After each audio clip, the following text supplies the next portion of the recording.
সুপ্রিয় শিক্ষার্থী বন্ধুরা, আসসালামু আলাইকুম ওয়া রাহমাতুল্লাহি ওয়া বারাকাতুহু। পটিয়া আদর্শ উচ্চ বিদ্যালয় কর্তৃক আয়োজিত আজকের অনলাইন ক্লাসে তোমাদের সবাইকে স্বাগতম। আমি আব্দুল সাত্তার, সহকারী শিক্ষক, পটিয়া আদর্শ উচ্চ বিদ্যালয়, পৌর এলাকা, পটিয়া, চট্টগ্রাম। সুপ্রিয় শিক্ষার্থী বন্ধুরা, আজকে আমরা ষষ্ঠ শ্রেণীর চারুপাঠ বইটি থেকে পাখির কাছে ফুলের কাছে কবিতাটি আলোচনা করব। তোমরা যারা আমার ক্লাস দেখছো, তোমরা খাতা কলম বই নিয়ে বসো। আমরা এবার আমাদের পড়ায় আসি। আমরা আজকে আলোচনা করব পাখির কাছে ফুলের কাছে কবিতাটি। পাখির কাছে ফুলের কাছে কবিতাটি লিখেছেন কবি আল মাহমুদ। আমরা শুরুতে আজকের এই পাঠটি শিখে আমরা কি কি শিখতে পারবো সেগুলো আমরা একটু জেনে নিই। শিকন ফল। আজকের এই পাঠ শেষে তোমরা অর্থাৎ আমাদের শিক্ষার্থীরা কবি আল মাহমুদের সংক্ষিপ্ত পরিচিতি বলতে পারবে, কবিতার শব্দগুলো শুদ্ধ উচ্চারণ করতে পারবে, কবিতাটি শুদ্ধ উচ্চারণে আবৃত্তি করতে পারবে, শব্দের অর্থসহ বাক্যে প্রয়োগ করতে পারবে, প্রকৃতির সাথে মানুষের সম্পর্ক অবিচ্ছেদ্য তা বর্ণনা করতে পারবে। এই পর্যায়ে আমরা আমাদের আজকের আলোচনার কবি আল মাহমুদ সম্পর্কে জেনে নেব।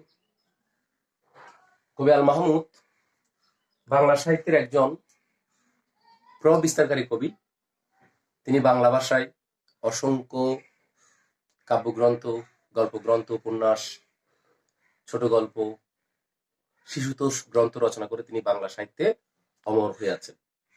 আমরা এবার তার সম্পর্কে জেনে নেব। তিনি জন্মগ্রহণ করেন 1934 সালের 11 জুলাই ব্রাহ্মণবাড়িয়া জেলার মোড়েল গ্রামে এক ব্যবসায়ী পরিবারে তিনি জন্মগ্রহণ করেন। তার আসল নাম তোমরা জেনে রাখবে। আমরা তাকে সবাই চিনি আল মাহমুদ হিসেবে, তবে তার একটা আসল নাম আছে। তার আসল নামটা হচ্ছে মীর আব্দুল শুকুর আল মাহমুদ। তার এত বড় নামটা আমাদের সাহিত্যে খুব একটা পরিচিত নয়। তার নামটি আমরা আল মাহমুদ হিসেবে জানি। পিতামাতা: পিতা ব্যবসায়ী মীর আব্দুর রব ও মাতা গৃহিণী রসনারা মীর। শিক্ষা জীবন তোমরা জেনে রাখবে যে আমাদের আজকের এই কবি আল মাহমুদ খুব বেশি দূর পড়ালেখা করেননি। মাত্র মাধ্যমিক অর্থাৎ হাই স্কুল জীবন পর্যন্ত পড়ালেখা করেছিলেন। উপাধি বাংলা সাহিত্যের অন্যতম প্রধান কবি। উল্লেখযোগ্য গ্রন্থ লোকান্তর, কালের কলস, সোনালী কাবিন, মায়াবী পর্দা দুলে উঠো, মিথ্যেবাদী রাখাল, এক চক্ষু হরিণ, আরব্য রজনীর রাজহাঁস, পাখির কাছে ফুলের কাছে।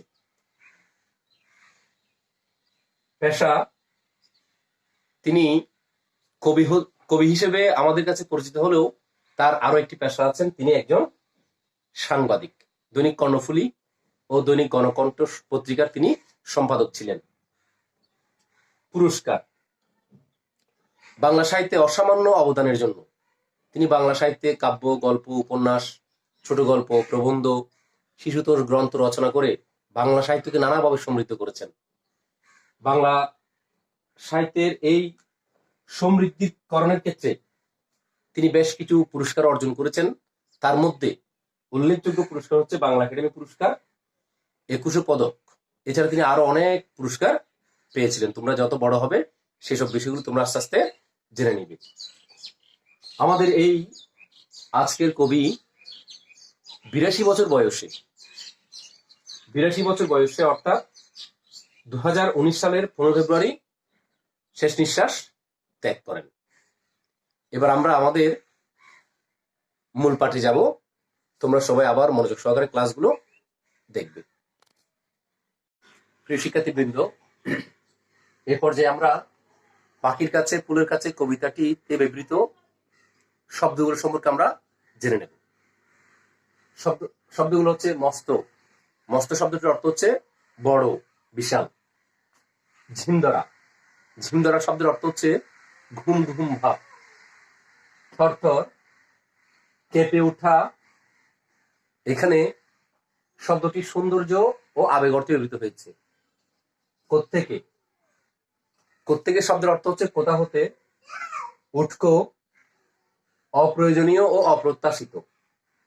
গির্জা, খ্রিস্টানরা যেখানে ধর্মকর্ম সম্পন্ন করে, অর্থাৎ খ্রিস্টানদের উপাসনালয়। দিঘি। দিঘি শব্দের অর্থ হচ্ছে বড় পুকুর। পদ্যলেখার ভাঁজ। পদ্যলেখার ভাঁজ শব্দের অর্থটি হচ্ছে ভাঁজ করে রাখা কবিতার কাগজ।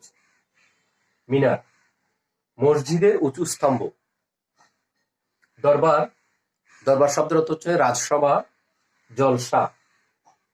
এখানে আনন্দ আসর অর্থে ব্যবহৃত হয়েছে। কলকলিয়ে। কলকলি শব্দের অর্থ হচ্ছে কল কল ধ্বনি করে। কলরব, আওয়াজ বা কোলাহল। সুপ্রিয় শিক্ষার্থীবৃন্দ, এই পর্যায়ে আমরা আমাদের আজকের আলোচ্য বিষয় পাখির কাছে ফুলের কাছে কবিতাটির মূল বক্তব্য জেনে নেব। পাখির কাছে ফুলের কাছে শীর্ষক কবিতাটি কবি আল মাহমুদের পাখির কাছে ফুলের কাছে নামক কাব্যগ্রন্থ থেকে নেওয়া হয়েছে। এই কবিতায় কবির নিসর্গ প্রেম অর্থাৎ প্রকৃতির সাথে যে প্রকৃতির গভীর মমত্বের সঙ্গে ফুটে উঠেছে।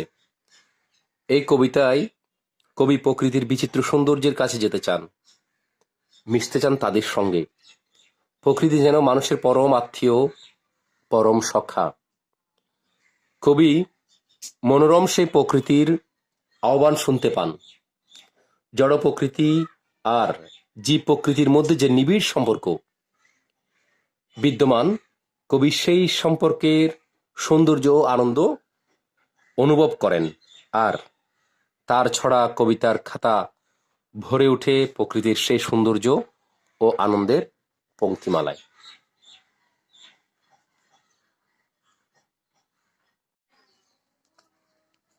প্রিয় শিক্ষার্থী বন্ধুরা, এই পর্যায়ে আমরা কবিতাটির আবৃত্তি শুনব। তোমরা জেনে রাখবে পাখির কাছে ফুলের কাছে কবিতাটি স্বরবৃত্ত ছন্দে রচিত।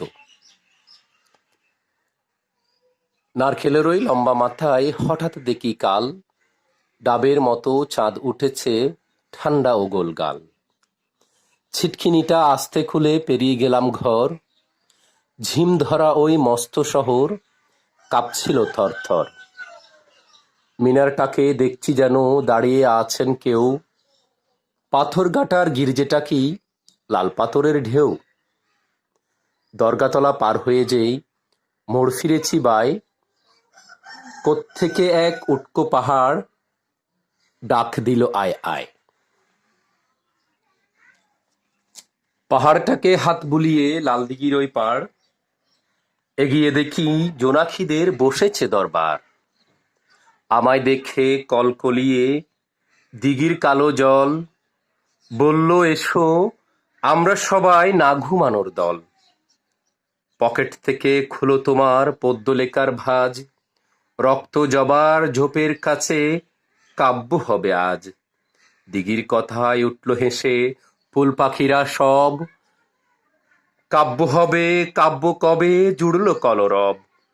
কি আর করি, পকেট থেকে খুলে ছড়ার বই, পাখির কাছে ফুলের কাছে মনের কথা খই।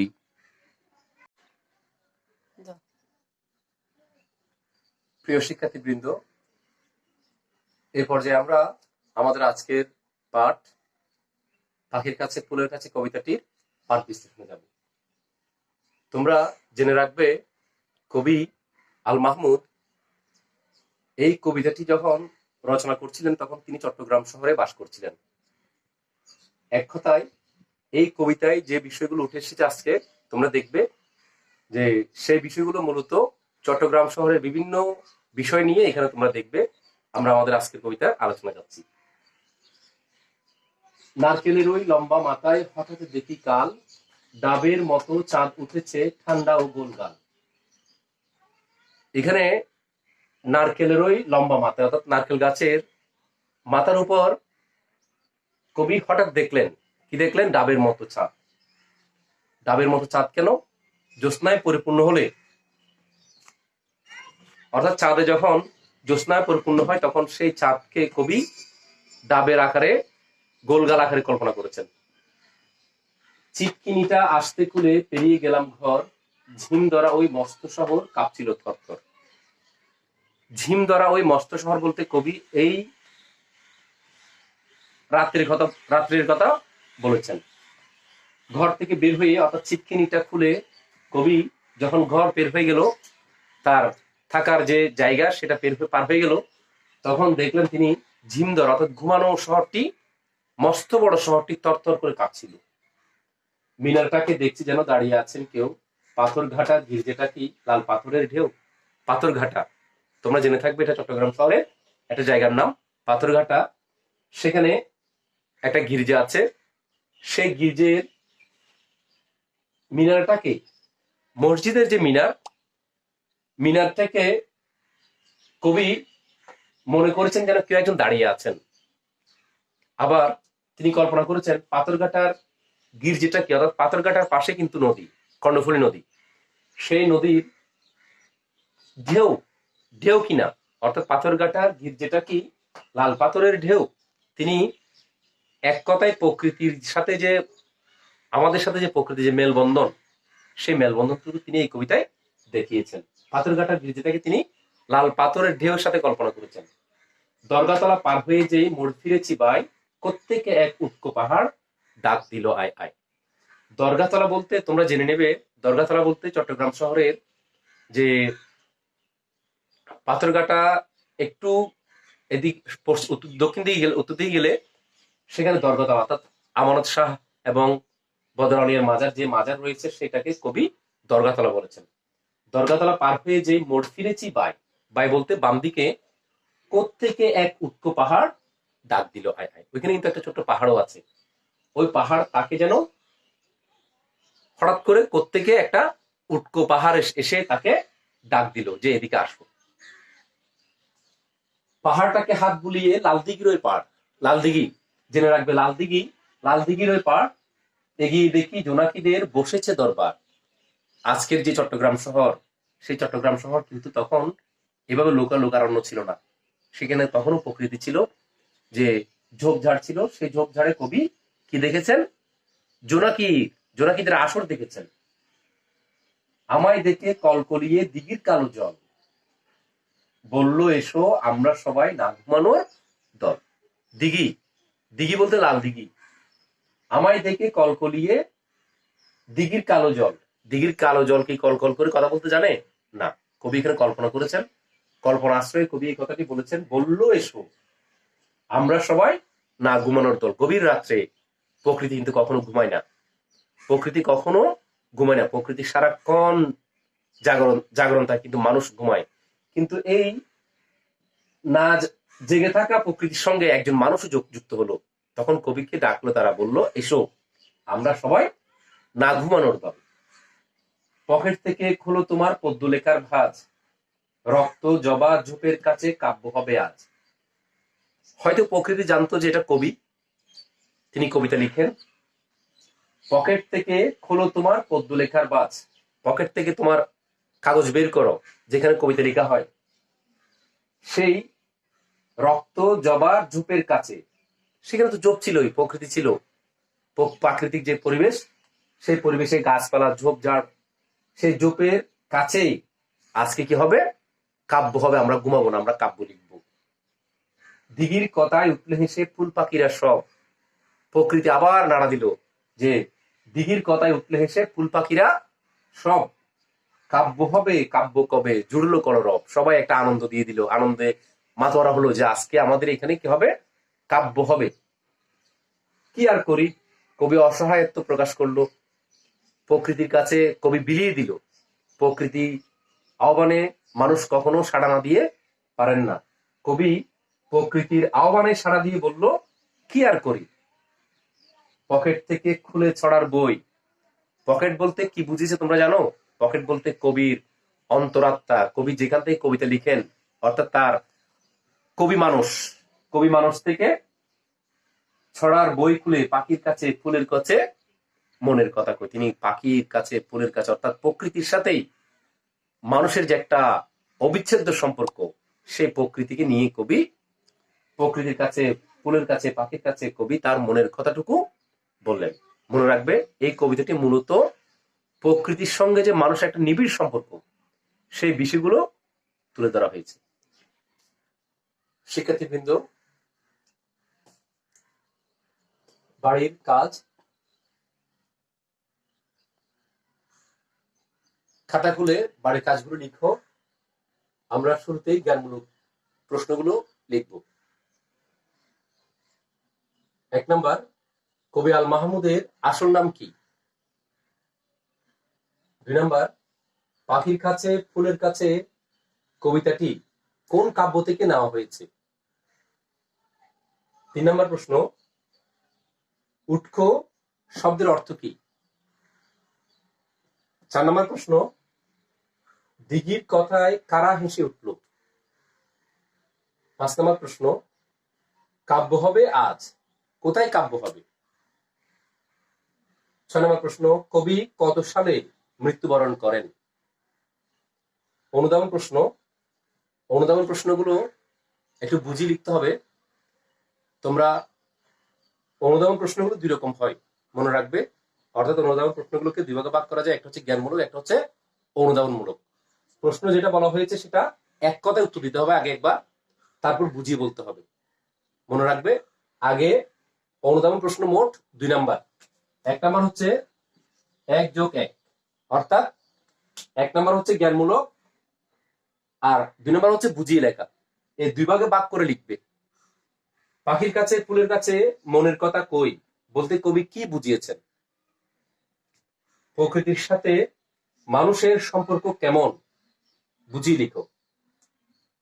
আমরা সবাই না ঘুমানোর দল বলতে কি বলা হয়েছে? মনে রাখবে, অনুধাবন প্রশ্ন আমরা 2 ভাবে লিখবো। একটা হচ্ছে জ্ঞানমূলক, জ্ঞান আকারে একবার 1 লাইনে বা 2 লাইনে লিখবো, তারপরে সেটা বুঝিয়ে লিখবো 3-4 লাইনের মধ্যে। এভাবে লিখলে তুমি পূর্ণ নাম্বার পাবে। তাহলে আমি আশা করছি তোমরা আজকের ক্লাসটা ভালোভাবে বুঝতে পেরেছো। যদি বুঝতে না পারো কমেন্ট করবে আমাদের। বাসায় আরো একবার কবিতাটি তোমরা পড়ে ক্লাসটা দেখে আশা করি বুঝতে পারবে।